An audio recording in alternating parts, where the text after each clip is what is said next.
بسم اللہ الرحمن الرحیم۔ السلام علیکم۔ میرا نام کلثوم ہے اور میں اردو کی معلمہ ہوں۔ میں جماعت ہشتم کے طلباء و طالبات کو خوش آمدید کہتی ہوں۔ امید ہے آپ سب خیریت سے ہوں گے۔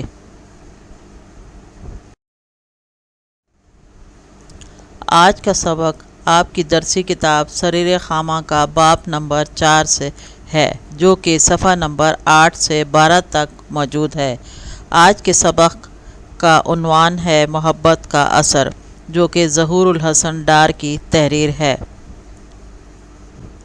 ابن سابات بغداد کا مشہور چور تھا، جو ایک نیک انسان کی محبت اور اچھے سلوک کی وجہ سے اچھا انسان بن گیا، کیونکہ محبت ایک ایسا آفاقی جذبہ ہے جو اپنا آپ منوا لیتا ہے، اور محبت کی طاقت دنیا کی ہر طاقت پر حاوی ہوتی ہے۔ سبق کا آغاز آج کی اچھی بات سے کریں گے۔ دو اعمال ایسے ہیں جن کا ثواب کبھی تولا نہیں جا سکتا، یعنی معاف کرنا اور انصاف کرنا۔ سبق کے آغاز سے پہلے میں آپ کو مشکل الفاظ کے معنی سے آگاہ کروں گی۔ افق وہ جگہ جہاں زمین و آسمان ملتے نظر آتے ہیں۔ شے نشین بیٹھنے کی جگہ۔ بے دھڑک بہادر دلیر۔ قبا ایک لباس جو دوہرا اور چوغے کی قسم کا ہوتا ہے۔ پو پھٹنا صبح کی سفیدی ظاہر ہونا۔ گوشہ نشین تنہائی میں رہنے والا۔ جبر و تشدد ظلم سختی۔ ماجرا قصہ کہانی۔ سناٹا گہری خاموشی ہو کا عالم۔ ہولناک یعنی بھیانک اور خوفناک۔ سیاکار گناہ کے کام کرنے والا۔ اب ہم سبق کی بلند خوانی کریں گے۔ آپ اپنی کتاب کا صفحہ نمبر 8 کھول لیجئے۔ 4 صدی ہجری کی ایک بغداد کی رات، چاروں طرف خوفناک سناٹا اور گہری تاریکی۔ کبھی کبھی بادل بھرے آسمان پر بجلی چمکتی ہے تو بغداد کی خوبصورت عمارتوں کے گنبد اور مینار پل بھر کے لیے جگمگا اٹھتے ہیں، مگر شہر کی گنجان گلیوں کا اندھیرا اور بھی گہرا ہو جاتا ہے۔ بغداد کی ساری آبادی اس وقت میٹھی نیند سو رہی ہے، مگر اس خاموش فضا میں ایک روح ایسی بھی ہے جس پر نیند کا جادو نہیں چل سکا۔ یہ بغداد کا مشہور چور ابن سابات ہے، جو شہر میں ہاتھ کٹے شیطان کے نام سے یاد کیا جاتا ہے۔ آج سے 10 سال پہلے بغداد کے لوگ ابن سابات کا نام سن کر لرز اٹھتے تھے۔ اس کا ایک ہاتھ چوری کے جرم میں کاٹ دیا گیا تھا، مگر اس سے اس کی عادت میں کوئی کمی نہیں آئی۔ رات کی تاریکی میں اس کا کٹا ہوا ہاتھ بغداد کے تاجروں، رئیسوں اور ساہوکاروں کے عالی شان محلوں پر بے دھڑک دستک دیتا اور سب کچھ سمیٹ کر لے جاتا۔ اس کے شیطانی ارادوں کے سامنے کوئی طاقت نہیں ٹھہر سکتی تھی۔ وہ جس طرف آنکھ اٹھاتا پورے 100 چور اور ڈاکو اس کے اشاروں پر ناچنے لگتے۔ محلوں کی مشعلیں گل ہو جاتی، شے نشینوں پر گہری خاموشی چھا جاتی، اور حبشی پہرے دار ابن سابات اور اس کی ٹولی کے تصور سے کانپنے لگتے، لیکن آخر کار حکومت اسے گرفتار کرنے میں کامیاب ہو گئی۔ اس کے تمام ساتھی قتل کر دیے گئے اور خود اسے مدائن کے ایک تنگ و تاریک قید خانے میں ڈال دیا گیا۔ یہ ہولناک سزا عمر بھر کے لیے تھی، مگر پورے 10 سال بعد وہ کسی نہ کسی طرح قید خانے سے بھاگ گیا۔ آج اس کو قید خانے سے نکلے ہوئے پہلی رات ہے، مگر اس نے قسمت آزمائی کا فیصلہ کر رکھا ہے۔ اس وقت وہ ایک ایسے مکان میں کھڑا ہے جہاں اسے بہت کچھ ملنے کی امید ہے۔ ابن سابات بڑبڑاتے ہوئے، کچھ نہیں، کوئی چیز نہیں جو میرے کام آ سکے۔ کچھ ہیرے جواہرات ہوتے، اشرفیوں کی تھیلیاں ہوتیں، اور کچھ نہیں تو بہت سے دینار ہاتھ آتے، مگر قسمت دیکھیے کہ کچھ ملا تو یہ تھان جنہیں اٹھانے کے لیے 10 گدھوں کی ہمت چاہیے۔ زور زور سے سانس لیتا ہے، اتنے میں باہر بجلی چمکتی ہے اور کہیں دور پہرے دار کی مدھم آواز سنائی دیتی ہے۔ افسوس، رات ختم ہونے والی ہے۔ تھوڑی دیر میں دن آئے گا اور مجھے ناکام لوٹنا پڑے گا۔ غصے سے دانت بھینچتا ہے ابن سبات اور ناکام لوٹے۔ لعنت ہے مجھ پر۔ بے بسی سے ایک تھان پر بیٹھ کر سوچنے لگتا ہے۔ اتنے میں دروازے پر ایک ہلکی سی آہٹ ہوتی ہے۔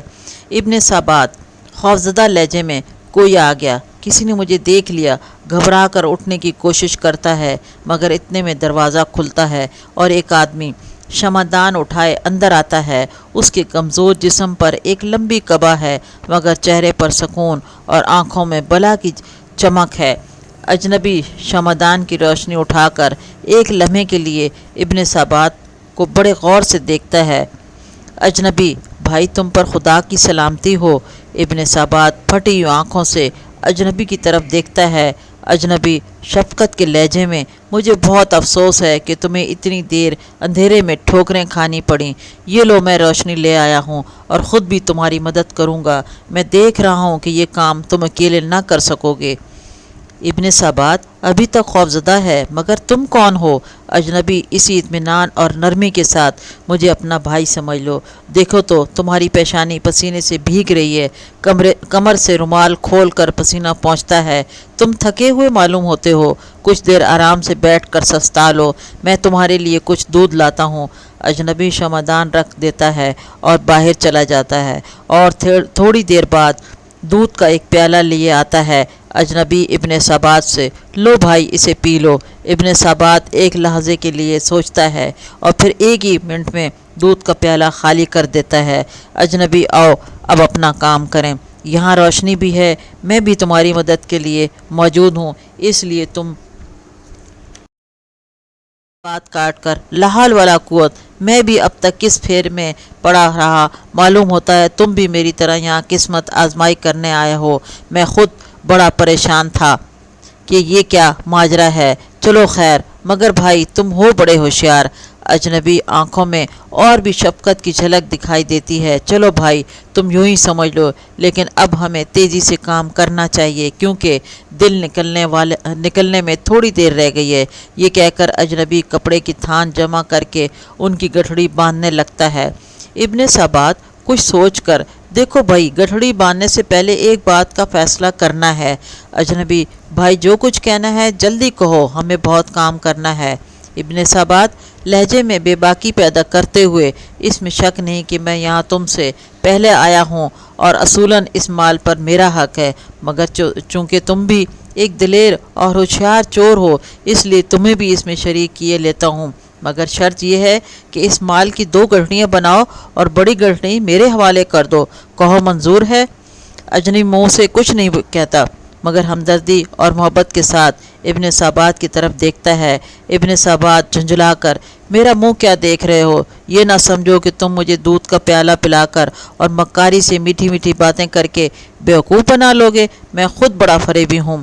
اجنبی نرمی سے: بھائی خفا نہ ہو، تم جو کچھ کہتے ہو مجھے منظور ہے، لیکن میرا خیال ہے کہ تم اس بھاری گٹھڑی کو ایک ہاتھ سے نہیں اٹھا سکو گے، اس لیے یہ میں اٹھائے لیتا ہوں اور تم یہ چھوٹی گٹھڑی سنبھال لو، تمہیں اپنی جگہ پہنچا کر میں اپنا حصہ لوں گا۔ ابن سبات: شاباش، یاد رکھو تمہیں مجھ سے بہتر سردار کبھی نہ مل سکے گا، میرے نام سے سارا بغداد کانپتا ہے، چلو چلو گٹھڑی اٹھاؤ۔ اجنبی بڑی گٹھڑی اٹھا کر ابن سبات کے پیچھے ہو لیتا ہے۔ گٹھڑی کا بوجھ زیادہ ہے اور اجنبی کا بوڑھا جسم کمزور، اس لیے وہ آہستہ آہستہ قدم اٹھا رہا ہے۔ ابن سبات بار بار پیچھے مڑ کر اسے ڈانٹتا ہے۔ اجنبی تیز چلنے کی کوشش کرتا ہے مگر دریا کے پل پر پہنچ کر گر پڑتا ہے۔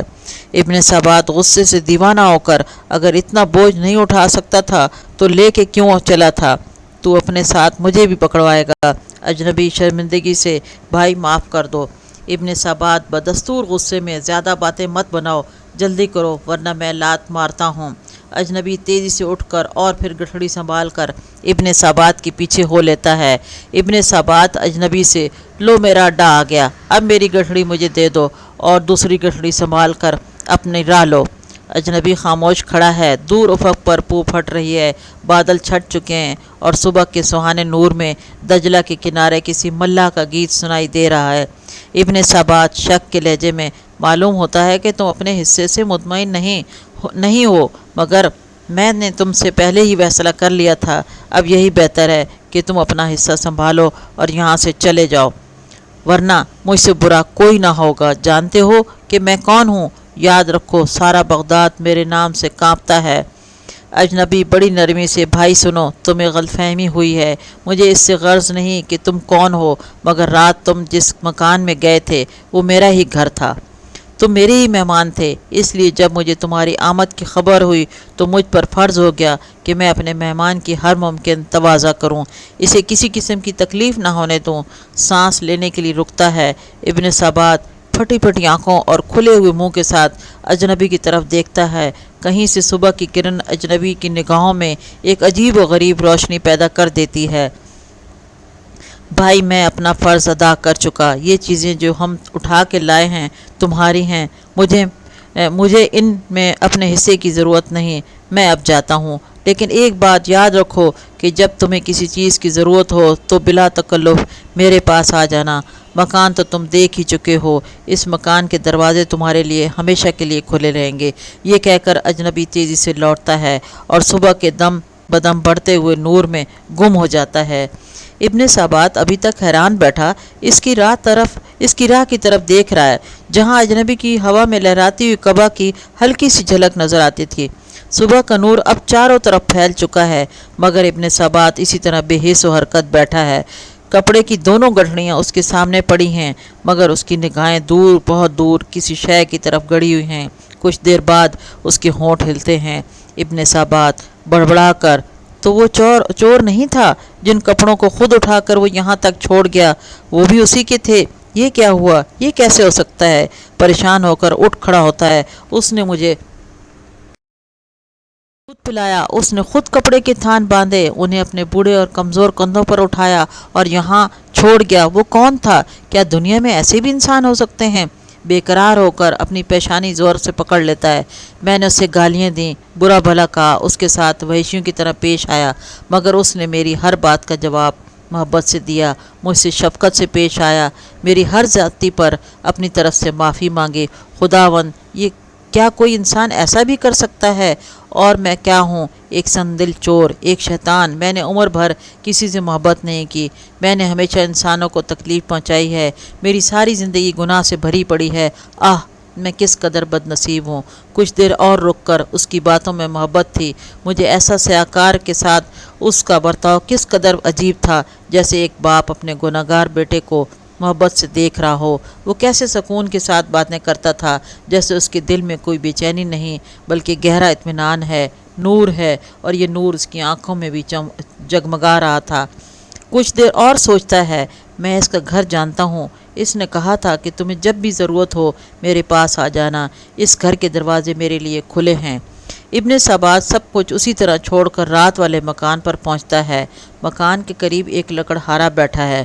وہ اس سے پوچھتا ہے: ابن ثابت، کیوں بھائی، تم جانتے ہو اس مکان میں کون رہتا ہے؟ لکڑہارا ابن ثابت کی طرف حیرت سے دیکھ کر: معلوم ہوتا ہے تم اس شہر میں نئے آئے ہو، یہاں شیخ جنید بغدادی رحمۃ اللہ علیہ رہتے ہیں۔ ابن ثابت اس نام کو سن چکا ہے اور شیخ کی عظمت سے بھی واقف ہے۔ وہ آہستہ آہستہ مکان کے اندر داخل ہوتا ہے اور شیخ کے قدموں پر سر رکھ کر بچوں کی طرح رونے لگتا ہے۔ شیخ ابن ثابت کو پکڑے پیار سے اٹھا کر سینے سے لگا لیتے ہیں۔ کس قدر تعجب کی بات ہے کہ جس ہاتھ کٹے شیطان کو حکومت کا جبر و تشدد ختم نہ کر سکا، اسے ایک گوشہ نشین فقیر نے ہمیشہ کے لیے ختم کر دیا۔ پیارے بچوں، اس سبق کو پڑھنے کے بعد ہمیں یہ پتہ چلا کہ ابن ثابت بغداد کا مشہور چور تھا، جو ایک نیک انسان کی محبت اور اچھے سلوک کی وجہ سے اچھا انسان بن گیا، کیونکہ محبت ایک ایسا آفاقی جذبہ ہے جو اپنا آپ منوا لیتا ہے، اور محبت کی چاہت دنیا کی ہر طاقت پر حاوی ہو جاتی ہے۔ محبت کے اس بے گناہ سفر میں شفقت، محبت، ایثار، وفا سب تیرے روپ ہیں۔ محبت میں اتنی تاثیر ہے کہ بڑے سے بڑے مسئلے کا حل ممکن ہو سکتا ہے، اور محبت، پیار، نرمی و شفقت سے ہر بری عادت کو ختم کیا جا سکتا ہے۔ پیارے بچوں، اس سبق میں آپ نے ایک عظیم ہستی شیخ جنید بغدادی رحمۃ اللہ علیہ کا ذکر سنا ہے۔ آئیے اب ہم اس عظیم شخصیت کے بارے میں جانتے ہیں۔ جنید بغدادی کی ولادت تیسری صدی ہجری کے اوائل میں عراق کے عروس البلاد شہر بغداد میں ہوئی۔ ارباب سیر و تاریخ نے آپ کی سال ولادت کے بارے میں اختلاف کیا ہے۔ بعض مورخین نے لکھا ہے کہ آپ کی ولادت سن 210 ہجری تا 220 ہجری کے درمیان ہوئی، جیسا کہ امام ذہبی کہتے ہیں کہ صوفیہ کرام کے شیخ ہیں۔ آپ کی پیدائش 220 ہجری کے کچھ ہی بعد ہوئی۔ نام و نسب جنید بن محمد بن جنید ہے۔ ابو القاسم آپ کی کنیت ہے اور پارچہ فروشی کے باعث آپ کا لقب حزاز تھا۔ آپ کے والد شیشے کا کاروبار کرتے تھے، اس نسبت سے آپ کو قواریری بھی کہا جاتا ہے۔ آپ کا آبائی علاقہ نہاوند ہے، لیکن آپ کی پیدائش و پرورش بغداد میں ہوئی۔ خطبات و القابات۔ آپ کے خطبات و القابات میں لسان القوم، طاؤس العلماء، سلطان المحققین، عمدہ المشائخ، ماہر شریعت، چشمہ انوار الہی اور منبع فیوز اور لامتناہی، سید الطائفہ اور امام الائمہ تھے۔ تعلیم و تصوف۔ مشہور و معروف صوفی ہیں، سری سکتی کے بہنجے مرید اور شاگرد تھے۔ خطیب بغدادی کہتے ہیں، انہوں نے بغداد میں رہتے ہوئے سماع حدیث کیا، علماء کرام سے ملاقاتیں کیں، ابو سور سے فقہ پڑھی اور متعدد نیک لوگوں کی صحبت اختیار کی، جن میں حارث محاسبی اور سری سکتی شامل ہیں۔ اس کے بعد عبادت گزاری میں مشغول ہو گئے اور اسی کو اپنا مشغلہ بنا لیا اور بہت شہرت پائی، یہاں تک کہ علم الاحوال اور وعظ کے لیے اپنے وقت کے یگانہ روزگار شیخ بن گئے۔ آپ کے واقعات بہت مشہور ہیں۔ انہوں نے حدیث حسن بن عرفہ کے واسطے سے بیان کی۔ اہل علم کی رائے۔ اہل علم نے جنید بغدادی کے بارے میں اچھے الفاظ استعمال کیے ہیں۔ حافظ ابو نعیم کہتے ہیں، جنید ان لوگوں میں شامل ہیں جنہوں نے شرعی علم کو مضبوط بنایا۔ ابن تیمیہ کہتے ہیں کہ جنید بغدادی کتاب و سنت کے شیدائی تھے، آپ اہل معرفت میں سے ہیں۔ حافظ ذہبی کہتے ہیں کہ آپ اپنے زمانے کے شیخ العارفین اور صوفیہ کے لیے نمونہ تھے، اپنے وقت کے نامور ولی تھے، اللہ تعالیٰ کی آپ پر رحمتیں نازل ہوں۔ وصال۔ جس وقت ان کی موت کا وقت آیا تو قرآن مجید کی تلاوت کرنے لگے، تو انہیں کسی نے کہا آپ تھوڑا آرام کر لیتے، تو انہوں نے کہا اس وقت مجھ سے بڑھ کر کسی کو قرآن کی ضرورت نہیں ہے، یہ وہ لمحہ ہے جس لمحے میں میرا صحیفہ بند کر دیا جائے گا۔ آپ کا وصال بکمال 27 رجب بروز جمعہ 297 ہجری 910 عیسوی میں ہوا۔ آپ کی نماز جنازہ آپ کے فرزند قاسم جنیدی نے پڑھائی، جنازے میں لاکھوں افراد نے شرکت کی۔ حضرت جنید بغدادی جنہیں اللہ نے قرآن و حدیث، فقہ اور دیگر متعدد اسلامی علوم کے ساتھ ساتھ تصوف کی بلندیوں سے نوازا تھا، آپ رحمۃ اللہ علیہ نہایت باعمل اور سچے مسلمان ہیں۔ آپ کو صوفیاء کرام میں بے حد اعلیٰ مرتبہ حاصل ہے۔ آپ کو یہ اعزاز بھی نصیب ہوا ہے کہ آپ کے وعظ و نصیحت سے متاثر ہو کر کئی ہزار افراد نے اسلام قبول کیا۔ 150 ہجری میں جب دوسرے عباسی خلیفہ ابو جعفر منصور نے شہر بغداد تعمیر کروایا اور اس شہر کو دارالخلافہ مقرر کیا، تو شہر کی شہرت سن کر دور دور سے لوگ آ کر یہاں آباد ہونے لگے۔ حضرت جنید بغدادی کے والد محمد بھی ایسے ہی لوگوں میں شامل تھے جو اپنے خاندان سمیت بغداد چلے آئے اور یہاں رہائش اختیار کر لی۔ یہ تیسری صدی ہجری کا آغاز تھا جب محمد کے ہاں ایک بچے کی پیدائش عمل میں آئی۔ محمد نے بچے کی والدہ اور ماموں کے مشورے سے بچے کا نام ان کے دادا کے نام پر جنید رکھا۔ جنید کی معنی چھوٹا لشکر ہے۔ پھر گزرتے وقت نے دیکھا کہ قدرت نے اس نیک و سعید بچے کی ذات میں کس قدر خوبیاں یکجا کر دی ہیں۔ حضرت جنید اس لحاظ سے نہایت خوش قسمت تھے کہ ان کو بے حد عمدہ تعلیمی ماحول میسر آیا۔ بغداد تو یوں بھی علم و فن کا بہت بڑا مرکز تھا۔ آپ کے والد محترم بے حد دیندار انسان تھے۔ والدہ ماجدہ نہایت متقی اور پرہیزگار خاتون تھی۔ ان کے بھائی یعنی حضرت جنید کے ماموں حضرت سری سکتی رحمۃ اللہ علیہ ایک بڑے عالم، مفسر، محدث اور صوفی بزرگ تھے۔ چنانچہ آپ رحمۃ اللہ علیہ نے یوں ہی ہوش سنبھالا تو آپ کے کانوں میں تلاوت قرآن پاک کی آواز پہنچی۔ کیونکہ حضرت سری سکتی مسالے کا کاروبار کرتے تھے، اسی مناسبت سے ان کا نام سکتی مشہور ہوا۔ حضرت جنید رحمۃ اللہ علیہ جب 7 برس کے ہوئے تو آپ رحمۃ اللہ علیہ کے ماموں حضرت سری سکتی رحمۃ اللہ علیہ انہیں حج کے لیے اپنے ساتھ لے گئے۔ حضرت جنید رحمۃ اللہ علیہ کی فراست اور حکمت کا اندازہ آپ کے ماموں اور دیگر اساتذہ کو بہت شروع ہی سے ہو گیا تھا۔ ایک دن آپ حضرت سری سکتی رحمۃ اللہ علیہ کی خدمت میں موجود تھے کہ اطراف میں اور کئی لوگ بیٹھے ہوئے تھے۔ حضرت سری رحمۃ اللہ علیہ نے جب لوگوں سے پوچھا کہ کون سی ایسی چیز ہے جو آنکھوں سے نیند اڑا دے، مختلف جواب آئے۔ کسی نے کہا کہ بھوکا رہنے سے نیند اڑ جاتی ہے، جبکہ کسی نے کہا کہ پانی کم پیا جائے تو نیند نہیں آتی۔ جب حضرت جنید کی باری آئی تو آپ رحمۃ اللہ علیہ نے عرض کی کہ دلوں کا اس بات کو جان لینا کہ اللہ تعالیٰ کو ہر شخص کے بارے میں پوری طرح خبر ہے کہ اس نے کیا کچھ کمایا۔ حضرت سری نے جب یہ جواب سنا تو خوش ہو کر فرمایا، پیارے بیٹے تم نے خوب جواب دیا ہے۔ اس دن کے بعد حضرت سری جب بھی کہیں تشریف رکھتے تو اپنے لائق بانجے حضرت جنید رحمۃ اللہ علیہ کو اپنے قریب جگہ دیتے۔ جب آپ کی عمر 9 برس کو پہنچی تو اس وقت آپ تجوید اور ترتیل کے ساتھ قرآن پاک حفظ کر چکے تھے۔ اب آپ رحمۃ اللہ علیہ نے تصوف کی طرف توجہ فرمائی اور آپ نے وہ بلند مقام پایا جو کم ہی لوگوں کو نصیب ہوتا ہے۔ تاج العارفین حضرت جنید بغدادی کے سینے میں اللہ کا کلام محفوظ تھا۔ آپ کو قرآن مجید کی تمام آیات پر اس قدر عبور حاصل تھا کہ آپ جو آیت بیان فرمانا چاہتے فوراً ذہن میں آ جاتی۔ ایک بار آپ اپنے ماموں حضرت سری سکتی کے پاس پہنچے کہ دیکھتے ہیں کہ ایک شخص بے ہوش پڑا ہے۔ آپ نے پوچھا تو آپ کے پوچھنے پر بتایا گیا کہ یہ شخص قرآن پاک کی ایک آیت سن کر بے ہوش ہو گیا ہے۔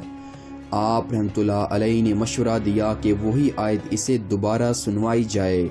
چنانچہ وہی آیت دوبارہ پڑھی گئی تو وہ شخص ہوش میں آ گیا۔ حضرت سری نے پوچھا کہ ایسا کیوں ہوا؟ آپ نے فرمایا کہ میں نے یہ بات قرآن پاک سے سیکھی ہے۔ میں نے دیکھا کہ حضرت یوسف علیہ السلام کی قمیض جو حضرت یعقوب علیہ السلام کی بینائی چھین لینے کا باعث بنی تھی، وہی قمیض آپ کی بینائی واپس لانے کا سبب بنی ہے۔ ایک بار ایک خاتون آئیں اور کہنے لگیں کہ میرا بیٹا کھو گیا ہے، اس کے لیے دعا فرمائیں۔ آپ نے انہیں صبر کی تلقین کی۔ آخر وہ کہنے لگیں کہ اب مجھ میں صبر کی برداشت نہیں، میں بہت پریشان ہوں۔ خاتون کی حالت بہت خراب تھی۔ حضرت جنید بغدادی نے یہ دیکھ کر فرمایا کہ آپ گھر جائیں، انشاءاللہ آپ کا بیٹا گھر پہنچ چکا ہوگا۔ وہ خاتون جب گھر گئیں تو کیا دیکھتی ہیں کہ واقعی میں ان کا بیٹا گھر پہنچ چکا ہے۔ چنانچہ وہ دوڑی دوڑی حضرت کے پاس آئیں تاکہ شکریہ ادا کریں۔ لوگوں نے آپ سے پوچھا کہ آپ کو کیسے معلوم ہو گیا کہ خاتون کا بیٹا گھر پہنچ چکا ہے؟ آپ نے فرمایا کہ اللہ تعالیٰ کا فرمان ہے، کون ہے جو بے قرار کی دعا کو قبول کرتا ہے جب وہ اس کو پکارتا ہے اور اس کی تکلیف کو دور کر دیتا ہے۔ علم دین کو دور دور تک پھیلانے اور فقہی مسائل کو عام فہم بنا کر پیش کرنے اور معاشرے میں پھیلی ہوئی برائیوں اور غلط فہمیوں کی اصلاح کرنے میں امام الائمہ حضرت جنید رحمۃ اللہ علیہ کا بہت اعلیٰ مقام ہے۔ آپ کا زمانہ احادیث نبوی صلی اللہ علیہ وسلم کی تدوین اور انہیں جمع کرنے کا زمانہ تھا۔ آپ نے بھی احادیث کی سماعت کی اور حدیثیں کتابت فرمائیں۔ حضرت جنید نے متعدد کتب تحریر فرمائی، لیکن افسوس کہ ان میں سے بہت سی کتابیں اب موجود نہیں ہیں۔ حضرت جنید بغدادی رحمۃ اللہ علیہ نے سب سے زیادہ توجہ ابو محمد احمد ابن الحسن الجریری کو دی۔ آپ رحمۃ اللہ علیہ نے انہی کو اپنا جانشین مقرر کیا تھا۔ اس معاملے میں آپ نے اپنے اکلوتے صاحبزادے حضرت قاسم کو کبھی فوقیت نہ دی، حالانکہ وہ بھی بڑے عالم و فاضل تھے۔ آپ کسب حلال پر بہت زور دیا کرتے تھے، چنانچہ آپ اپنے اخراجات زندگی پورے کرنے کے لیے ریشمی کپڑے کی تجارت کرتے تھے۔ آپ نماز باجماعت پر بہت زیادہ زور دیا کرتے تھے۔ آپ کا حال یہ تھا کہ 20 سال تک آپ نے نماز باجماعت کی تکبیر اولیٰ نہ جانے دی، روزانہ نوافل کا اہتمام فرماتے تھے۔ ایک دفعہ آپ کو آشوب چشم کی شکایت ہوئی۔ ایک مجوسی طبیب نے مشورہ دیا کہ آپ آنکھوں کو پانی لگنے سے بچائیں۔ حضرت جنید نے فرمایا کہ وضو کرنے کی وجہ سے ایسی احتیاط ممکن نہیں ہے۔ طبیب نے کہا کہ اگر آپ آنکھوں کی صحت یابی چاہتے ہیں تو یہ احتیاط کرنی ہوگی۔ آپ نے طبیب کے مشورے پر توجہ نہ دی، معمول کے مطابق وضو کیا اور نماز ادا فرمائی۔ نماز سے فارغ ہوئے تو سب لوگ یہ دیکھ کر حیرت زدہ تھے کہ آپ کی آنکھیں بالکل ٹھیک ہو چکی تھیں۔ دوسرے دن وہی طبیب آیا تو وہ بھی آپ کی صحت مند آنکھیں دیکھ کر تعجب کرنے لگا۔ اس نے پوچھا کہ ایسا کیسے ہوا؟ آپ نے سادگی سے فرمایا، میں نے تو اپنی آنکھوں کے مقابلے میں آنکھوں کی ٹھنڈک یعنی نماز کو عزیز تر سمجھ کر وضو کر لیا تھا۔ شافعی مطلق نے اپنا کرم فرمایا۔ یہ سننا تھا کہ طبیب کی زبان پر کلمہ طیبہ جاری ہو گیا اور وہ کہہ رہا تھا، یہاں انسان کا کیا کام، یہ تو خالق و مالک کا علاج ہے۔ ذکر الہی کا بہت اہتمام فرماتے تھے۔ آپ کا کہنا تھا کہ اللہ کی ذات سے غافل ہونا میرے نزدیک دوزخ میں جانے سے بھی سخت تر ہے۔ آپ بے حد شفیق، حلیم اور کریم النفس بزرگ تھے۔ لوگوں کے عیوب کی پردہ پوشی فرماتے تھے اور خاموشی سے ان کی اصلاح کر دیتے تھے۔ ابن سبات کا واقعہ تو بہت ہی مشہور ہے۔ یہ واقعہ چونکہ تاریخی کتب میں بہت تفصیل سے شائع ہو چکا ہے، اس لیے آج کی ویڈیو میں ہم اسے اختصار سے بیان کریں گے۔ ابن سبات ایک ڈاکو تھا۔ ایک بار وہ گرفتار ہوا تو سزا کے طور پر اس کا ایک ہاتھ کاٹ دیا گیا اور کئی سال کے لیے جیل بھیج دیا گیا۔ جب رہا ہوا تو اس نے پہلے ہی رات ایک گھر میں نقب لگائی۔ یہ گھر حضرت جنید کا گھر تھا۔ گھر میں داخل ہو کر اس نے دیکھا کہ کپڑوں کے تھان پڑے ہوئے تھے۔ اس نے ان کپڑوں کی گٹھری بنانے کی کوشش کی، لیکن ایک ہاتھ کٹا ہوا ہونے کی وجہ سے اسے مشکل پیش آ رہی تھی۔ اتنے میں حضرت جنید رحمۃ اللہ علیہ اس کمرے میں تشریف لے آئے جہاں ابن سبات گٹھری بنانے کی کوشش میں تھا۔ نیم تاریکی کی وجہ سے ابن سبات نے خیال کیا کہ یہ بھی کوئی ایسا شخص ہے جو اس مکان سے کچھ لینے کے لیے آیا ہو۔ اس نے حضرت جنید کو حکم دیا کہ کپڑوں کی 2 گٹھریاں بنائے، ایک چھوٹی اور ایک بڑی۔ پھر ابن سبات نے چھوٹی گٹھری خود اٹھا لی اور بڑی گٹھری حضرت جنید کو دے کر حکم دیا کہ وہ اسے لے کر چلیں۔ راستے پر ابن سبات حضرت جنید کو برا بھلا کہتا رہا۔ اپنے ٹھکانے پر پہنچ کر ابن سبات نے چھوٹی گٹھری انہیں بطور انعام دینا چاہی تو آپ نے نرمی سے فرمایا، یہ تکلیف نہ کرو، وہ میرا ہی مکان تھا جہاں سے تم نے یہ کپڑے اٹھائے تھے، آئندہ کوئی ضرورت ہو تو مجھے بتا دینا۔ یہ کہا اور ابن سبات کو حیران چھوڑ کر چلے آئے۔ دوسرے دن ابن سبات آپ کی مسجد کے سامنے سے گزرا تو حضرت جنید کی آواز کان میں پڑی۔ آپ لوگوں کو توبہ کی تلقین فرما رہے تھے۔ قدرت نے ابن سبات کے دل کی حالت بدل دی۔ وہ اسی وقت حضرت جنید کے پاس پہنچے اور توبہ کی۔ ان کے بارے میں مشہور ہے کہ وہ اپنے عہد کے بڑے بزرگ کہلائے۔ تاج العارفین حضرت جنید بغدادی رحمۃ اللہ علیہ کا ایک بڑا کارنامہ تصوف کی اصلاح ہے۔ آپ نے تصوف کے سلسلے میں پھیلی ہوئی مختلف غلط فہمیوں اور خامیوں کی اصلاح فرمائی۔ تصوف کی راہ اختیار کرنے سے قبل قرآن و حدیث اور فقہ پر عبور حاصل کرنے کی بھی تلقین فرمائی۔ آپ فرماتے تھے، تم اگر کسی شخص کو ہوا میں چوکڑی مارے بیٹھا دیکھو تو اس پر اس کی طرف توجہ نہ دو، جب تک یہ تم دیکھ نہ لو کہ وہ کتاب و سنت کا پابند ہے یا نہیں۔ حضرت جنید تمام عمر نیکی کی دعوت دیتے رہے۔ اللہ کے دین کی نعمت سے ہر غیر مسلم کو سرفراز کرنے کے لیے وہ ہمیشہ بے چین رہتے تھے۔ آپ رحمت اللہ علیہ خود فرماتے ہیں، ایک بار میں نے یہودی کو دیکھا جو نہایت خوبصورت تھا۔ میں نے دعا کی، پروردگار جس طرح تو نے اسے دنیا میں خوبصورت بنایا ہے اسی طرح اس کی آخرت بھی سنوار دے۔ تھوڑی ہی دیر گزری تھی کہ وہ شخص میرے پاس آیا اور کہنے لگا کہ مجھے کلمہ شہادت کی تلقین فرمائیں۔ میں نے اسے کلمہ پڑھایا اور وہ مسلمان ہو گیا۔ پھر اسے اسلام سے ایسا عشق ہوا کہ وہ ولی اللہ بن گیا۔ آپ کی ذات گرامی طویل عرصے تک ایک خلقت کے لیے علم کا سرچشمہ بنی رہی۔ 90 یا 91 برس کی عمر میں آپ بیمار ہو گئے۔ اس حال میں بھی آپ نے اپنے محبوب رب کی خدمت میں حاضری سے محروم ہونا گوارا نہ کیا۔ نمازیں پڑھتے اور سجدے کرتے۔ آپ کے چہرے انور پر ورم آ گیا تھا، لیکن تکیے پر سجدہ کرتے ہوئے نمازیں ادا کرتے رہتے تھے۔ وفات سے پہلے آپ کی زبان مبارک پر قرآن کریم کی آیات جاری تھیں۔ بستر پر لیٹے لیٹے آپ نے پورا قرآن مجید ختم کر لیا، پھر ابتدا سے تلاوت شروع کر دی۔ جب آپ سورہ بقرہ کی 17ویں آیت پر پہنچے تو اللہ نے اپنے محبوب بندے کو اپنے پاس بلا لیا۔ آپ کی وفات کے متعلق 2 روایات پائی جاتی ہیں۔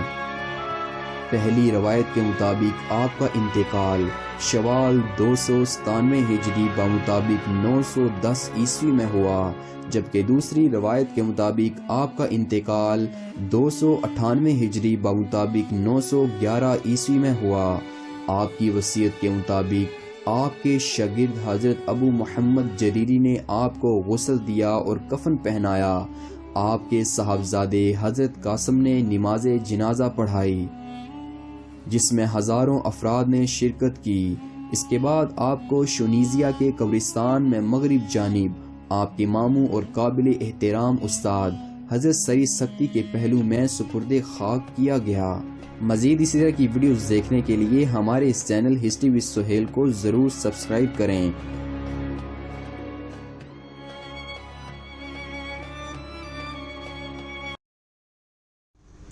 سبق کے اختتام کے بعد اب ہم تحریری کام کا آغاز کریں گے۔ اب آپ انڈیکس بنائیں گے۔ جو پہلے آپ نے سبق پڑھ لیا ان کا انڈیکس آپ نے بنا لیے ہیں۔ اب آپ نے اس سبق کا بھی انڈیکس بالکل اسی طریقے سے بنانا ہے۔ انہی تاریخوں کو آپ نے تحریر کرنا ہے اور نمبر شمار میں آپ نے یہی 4 نمبر لکھنا ہے۔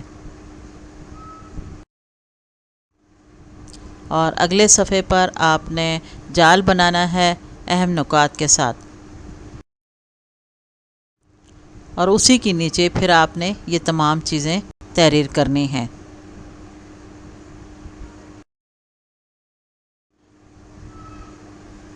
اس کے بعد اگلے صفحے پر آپ نے الفاظ معنی تحریر کرنے ہیں۔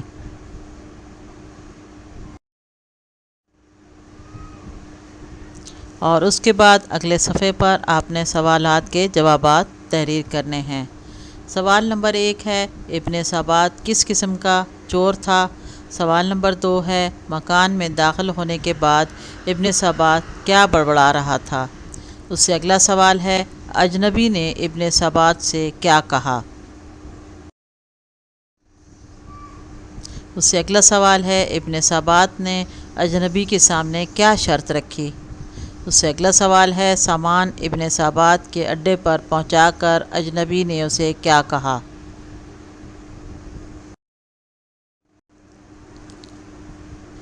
اجنبی کی باتیں سن کر ابن سبات بے حس و حرکت کیوں ہو گیا؟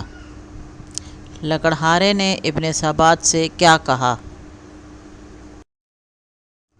اب آپ اگلے پیج سے الفاظ کے جملے تحریر کریں گے۔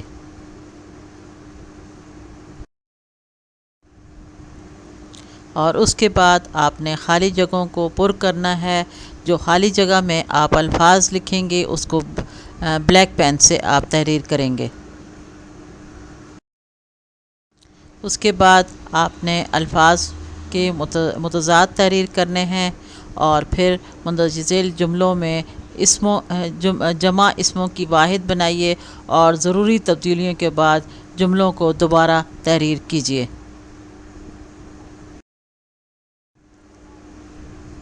اس کے بعد مندرجہ ذیل الفاظ و تراکیب کے قواعد کی روح سے تحریر کیجیے۔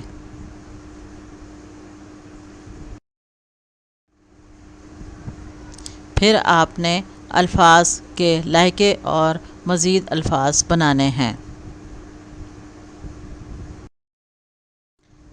اس کے بعد آپ نے مندرجہ ذیل الفاظ کی صفت اور موصوف کو الگ الگ کر کے لکھنا ہے۔ جیسے مرکبات میں مشہور چور ہے تو اس میں صفت اور موصوف کو الگ کرنا ہے۔ صفت وہ ہوتی ہے جو کسی بھی چیز کی خوبی یا خامی کو تحریر کیا جائے، جیسے مشہور جو ہے یہ صفت ہے، چور جو ہے موصوف ہے۔ عالی شان محل میں عالی شان صفت ہے، محل جو ہے موصوف ہے۔ خوفناک سناٹا یعنی خوفناک صفت ہے، سناٹا موصوف ہے۔ میٹھی نیند میں میٹھی جو ہے صفت ہے اور نیند جو ہے موصوف ہے۔ اب آپ نے درج ذیل جو ہے کوشچن کے آنسر آپ نے تحریر کرنے ہیں۔ اگلے پیج پر قرآن مجید میں سب سے زیادہ کس قوم کا تذکرہ کیا گیا ہے؟ 5ویں خلیفہ راشد کس کو کہا جاتا ہے؟ نظام شمسی کا سب سے آخری سیارہ کون سا ہے؟ انڈونیشیا کے دارالحکومت کا نام بتائیے۔ فقرہ مکمل کریں۔ آسمان سے گرا، پاکستان کے جنوب میں کون سا سمندر ہے؟ پہاڑ اور گلیری کس کی مشہور نظم ہے؟ لائل پور پاکستان کے کس شہر کا پرانا نام ہے؟ کنگروکس کس ملک میں پایا جاتا ہے؟ 1992 کا ورلڈ کپ کس ملک نے جیتا تھا؟ سبق محبت کا سفر صفحہ نمبر 11 پر موجود اقوال زریں اردو الف کی کاپی میں تحریر کرنے ہیں۔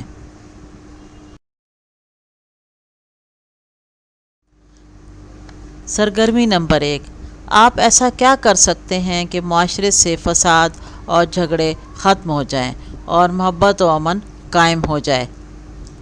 اس کو بھی آپ نے اگلے پیج پر تحریر کرنا ہے۔ اور سرگرمی نمبر 2، اس سے اگلے پیج پر آپ تحریر کریں گے۔ انٹرنیٹ کی مدد سے شیخ جنیدی بغدادی رحمۃ اللہ علیہ کے چند واقعات اردو الف کی کاپی میں آپ نے تحریر کرنے ہیں۔ شکریہ۔